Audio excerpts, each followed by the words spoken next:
सबसे पहले तो सभी बच्चों को नई साल की हार्दिक शुभकामनाएं।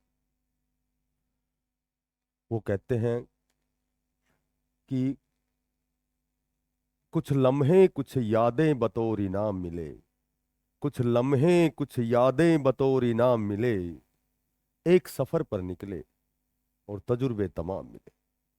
नमस्कार प्यारे बच्चों। देखो, आज की जो अपडेट है वास्तव में बहुत लेटेस्ट, बहुत अच्छी अपडेट है। उन बच्चों के लिए है सीईटी के रिजल्ट के उपरांत वे सभी बच्चे इस भर्ती का बेसब्री से इंतजार कर रहे थे।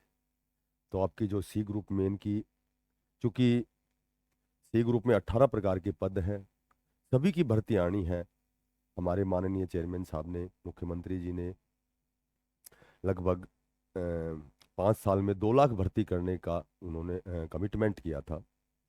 तो अब आपका जो इंतजार है वो लगभग खत्म हो चुका है। आपकी अब डे बाय डे कभी किसी का नोटिफिकेशन आपको देखने को मिलेगा। रात को रात लगभग 12 बजे बाद में आपका हरियाणा पुलिस का जो नोटिफिकेशन है वो आ चुका है। उसकी आवेदन की डेट क्या है, आपका एग्जाम, आपको सीईटी में कितने मार्क्स वाला जो कैंडिडेट है वो 10 गुना में क्वालिफाई करेगा। ठीक है।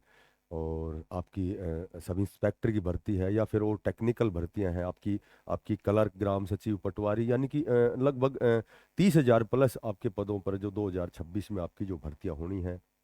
साथ ही आपका जो डी ग्रुप का जो सीटी है उसका भी नोटिफिकेशन बहुत जल्दी आएगा। तो लगभग लगभग ये लगा लो कि आपका जो इंतजार है, जो आपकी जो आपने जो प्रयास किया है, जो आपने जिस दिशा में मेहनत की है, तो उसका मेन एग्जाम आपको क्लियर करना है, आपको पास करके आपको ज्वाइनिंग लेनी है, वो समय आ चुका है। ठीक है। तो सबसे पहले आज हम बात करते हैं, देखो हरियाणा पुलिस की, आपका जो नोटिफिकेशन है हरियाणा पुलिस का वो आ चुका है। अब हरियाणा पुलिस का जो नोटिफिकेशन आ चुका है तो यहाँ लगभग बच्चे जागरूक हैं। लगभग तो उन्होंने नोटिफिकेशन का जो भी रिक्रूटमेंट जो रूल है, पहले ही अधिसूचना जारी हो चुकी थी, कितने नंबर का आपका एग्जाम होना है। ठीक है। आपका एग्जाम पैटर्न लगभग बच्चों को पता है। तो ये सारी चीज़ें लगभग बच्चे आजकल जागरूक हैं, लेकिन फिर भी नए जो बच्चे हैं उनके लिए आज की जो ये वीडियो बड़ी महत्वपूर्ण है। तो हम बिल्कुल संक्षिप्त में इस पर चर्चा करेंगे। देखो, सबसे पहले जो बात करते हैं कि जो आपकी पोस्ट है कितनी आई है। मेल की पोस्ट 4500 है और फीमेल की मेरे ख्याल से 600 पोस्ट है। ठीक है। बात करें आपके आवेदन की, तो आवेदन आपको कब से करना है। आवेदन आपको 11 जनवरी से स्टार्ट करके और आपका जो आवेदन है वो 25 जनवरी 12:59 तक रहेगा। ठीक है। ये आपकी आवेदन की डेट रहेगी। तो अब आवेदन करेंगे तो जाहिर सी बात है, सबसे पहले तो हम बात करेंगे कि इसमें क्वालिफिकेशन क्या होता है। सभी को पता है 10+2 पास होता है सी ग्रुप में, और डी ग्रुप में 10वीं पास होता है। मैट्रिक आपकी 10वीं जो आपके पास सर्टिफिकेट 10वीं की पास की होनी चाहिए, और इसमें 12वीं पास की। बात करें, देखो सबसे पहले जब दूसरा जो पॉइंट हमारा एज का, तो एज एज चूंकि हम सबको विदित है कि भाई जर्नल की जो एज है, जर्नल की जो एज 18 से 25 ही होती है। ठीक है। और उसके बाद में कैटेगरी की यदि हम बात करते हैं, ओबीसी की बात करते हैं, तो नियमानुसार वही 3 साल की छूट होती है, उसमें 18 से 28 हो गई। SC ST OSC DSC के लिए 5 साल की छूट होती है, तो 18 से 30 हो गई। ठीक है। अच्छा, अब एज पे यहाँ एक छोटी सी और बात है कि पहले 5600 पदों पर आपकी फॉर्म भरवाए गए थे, तो ये कहा गया था कि उनको एज में छूट दी जाएगी। ठीक है। तो ऐसा उसमें कहीं मेंशन तो नहीं है, लेकिन ये आप विश्वास कर सकते हैं कि उनको छूट दी जाएगी, क्योंकि वो जो भर्ती विड्रा हुई थी उस समय जो भी कैंडिडेट जो एज की कंडीशन को पूरी करता था, और अब और एज होने की वजह से ऐसा नहीं है कि वो फॉर्म नहीं भर सकता। तो हो सकता है या तो पॉइंट मुझे जल्दबाजी में मैंने नहीं पढ़ा हो, बाकी वो छूट मिलेगी, कन्फर्म मिलेगी। तो वो उन बच्चों को जो ओवरेज हो चुके हैं और भर्ती विड्रा हुई थी, उन बच्चों की गलती नहीं थी। तो वो बच्चे बिल्कुल भी पैनिक ना हो, बिल्कुल भी तनाव ना लें। ठीक है।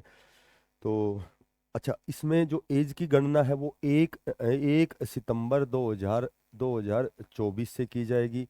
अब यहाँ ये जो आपकी गणना है आप खुद करेंगे कि आप 18 साल के हो चुके हैं या फिर आप 25, 28 या 30 साल से ऊपर जा चुके हैं। ठीक है। उसके बाद में बात करेंगे, देखो कुछ ऐसी भी कंडीशन है, एक पोर्टल पोर्टल की बात करें हम, कि ऐसे बहुत से ऐसे बच्चे हैं जो 14 जून तक लास्ट डेट थी, तो उन बच्चों ने आनन फानन में जर्नल में फॉर्म भरे थे, सीईटी का उनका जो स्कोर है क्वालिफाई भी वो जर्नल में ही है। तो अब यहाँ जब आपका फॉर्म भरे जाएंगे तो वहाँ आपसे कैटेगरी मेंशन करवाई जाएगी। ठीक है, तो संभवतः या तो आपका पोर्टल खुलेगा, क्योंकि बच्चों की कोई गलती नहीं है, उस समय जो सरल पोर्टल था वो काम नहीं कर रहा था, इस वजह से वो बच्चों ने फॉर्म भरे हैं लास्ट डेट की वजह से। तो चूंकि आपका पोर्टल भी खुलने की प्रबल संभावना है, बहुत से ऐसे कैटेगरी के बच्चे हैं, बहुत से ऐसे कैटेगरी के बच्चे हैं जिन्होंने जर्नल में फॉर्म भरा था, और बाय द वे उनके नंबर भी 47 48 रह गए। कुछ तो डॉक्यूमेंट्स की वजह से, जर्नल में बढ़ने की वजह से, कुछ नॉर्मलाइजेशन की वजह से। तो अब वो बच्चे सोच रहे हैं कि जर्नल में हमने फॉर्म भरे थे, हम डिस्क्वालीफाई हैं। ठीक है, और यदि हम कैटेगरी में होते तो 40 वाला ही कैंडिडेट क्वालिफाई होता है। तो बहुत से ऐसे मैक्सिमम बच्चे हैं 45 47 48 वाले जो कैटेगरी के हैं, लेकिन जर्नल की वजह से वो डिस्क्वालीफाई हैं। तो इस तरह की बातें, चर्चाएं चली हुई हैं। आपका पोर्टल भी खुल सकता है, या फिर आपसे जो फॉर्म जब आप भरेंगे तो कैटेगरी मेंशन करेंगे, और कैटेगरी मेंशन करेंगे तो जाहिर सी बात है आपकी जो कैटेगरी है, आपके आधार कार्ड के कारण, आपकी पीपी परिवार पहचान पत्र के कारण, फैमिली आईडी के कारण, तो आपकी वो ऑलरेडी वहाँ मेंशन है कि आप कैटेगरी से ही बिलोंग करते हैं। तो यहाँ भी इसका समाधान होगा, फॉर्म आप भरना। ठीक है, और यहाँ भी पोर्टल भी आपकी खुलने की प्रबल संभावना है। बात करें उसके बाद जब हम बात करते हैं उसके बाद जब हम बात करते हैं कि हमारे जो डॉक्यूमेंट्स हैं, जो दस्तावेज हैं, वो कौन कौन से चाहिए होंगे।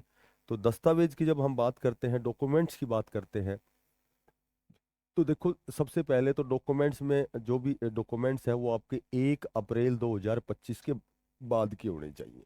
ठीक है, जो भी ओबीसी है, डीएससी ओएससी है, मेरे ख्याल से डीएससी ओएससी तो कभी का हो जाए, और ओबीसी का जो बीसी है, बीसी बी है, वो शायद 1 अप्रैल 2025 के बाद होना चाहिए। आपकी 10+2 10वीं और 12वीं की सर्टिफिकेट होनी चाहिए।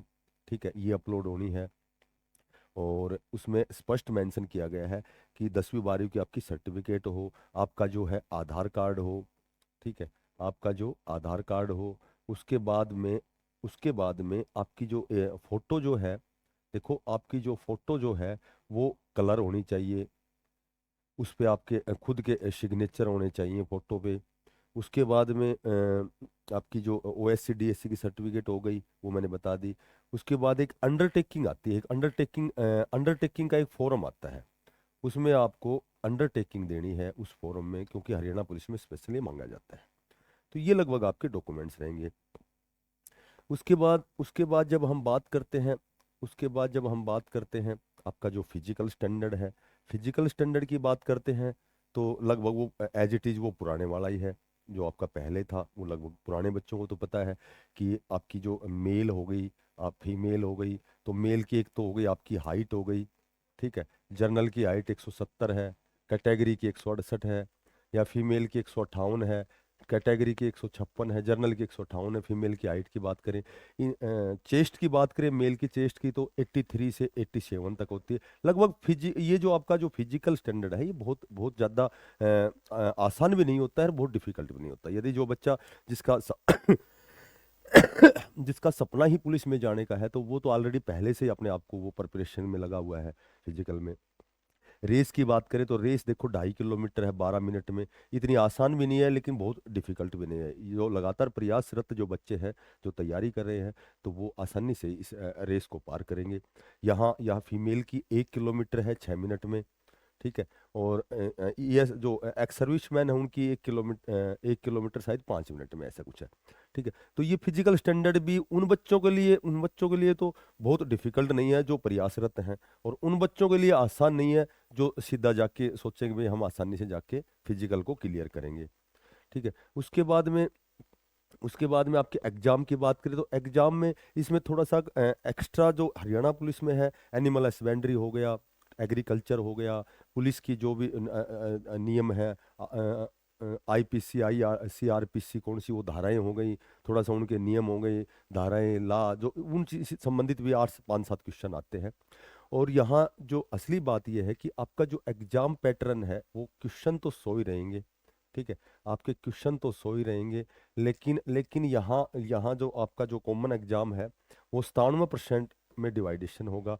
3 नंबर उन बच्चों के लिए एक्स्ट्रा बेनिफिट है, एनसीसी वालों के लिए।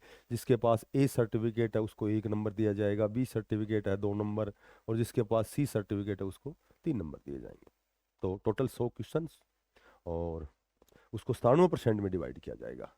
एनसीसी के जो कैंडिडेट हैं उनको बेनिफिट होगा। और उसके बाद में आपका जो मेडिकल है, मेडिकल में लगभग बड़ा आसान सा मेडिकल होता है, बहुत डिफिकल्ट स्तर का नहीं होता है मेडिकल। ठीक है, आई की जब ज़्यादा कलर ब्राइट ना होना चाहिए, बाकी चाहे 6/6 भी है तो भी मेडिकल में वो क्लियर होता है, चाहे वो चश्मा भी लगा हुआ है तो भी कोई दिक्कत नहीं आती है। तो लगभग ये आपकी बहुत अच्छे लेवल की उन बच्चों के लिए जो इसका इंतजार कर रहे थे। और अब हम बात करते हैं कि आज से 15 तारीख तक हमारी छुट्टियां हैं। ठीक है, तो आज से हमारी 15 लगातार मैराथन क्लासें होंगी, जिसमें आपके लगभग हरियाणा पुलिस हो, एचएसएससी जो आपका डी ग्रुप हो, सी ग्रुप की मेन की कोई भी तैयारी हो, या आपका स्टेट का एग्जाम हो, तो आप हमारे साथ जुड़ सकते हैं। हमारी क्लासें बिल्कुल फ्री ऑफ कॉस्ट रहेंगी, जिसमें हमारे मैथ की, रीजनिंग की, Hindi, English, current affairs, Haryana GK, लगभग लगभग आपको बहुत अच्छे लेवल की क्लासें मिलेंगी। सबसे बड़ी बात यह है कि किसी प्रकार का कोई चार्ज नहीं है। ठीक है, ऐसा भी नहीं है कि आप यदि हमारे से जुड़ेंगे तो आप समय अनावश्यक समय का दुरुपयोग नहीं होगा, आपका समय का जो है सदुपयोग होगा। बीच बीच में आपसे हम बहुत अच्छे लेवल की बहुत अच्छी बातें भी बताएंगे। तो जो बच्चे नए हैं चैनल को जरूर सब्सक्राइब करें, ज़्यादा से ज़्यादा इसको शेयर करें। फिर मिलते हैं नई अपडेट के साथ, तब तक के लिए बेस्ट ऑफ लक, सभी को धन्यवाद। राम राम।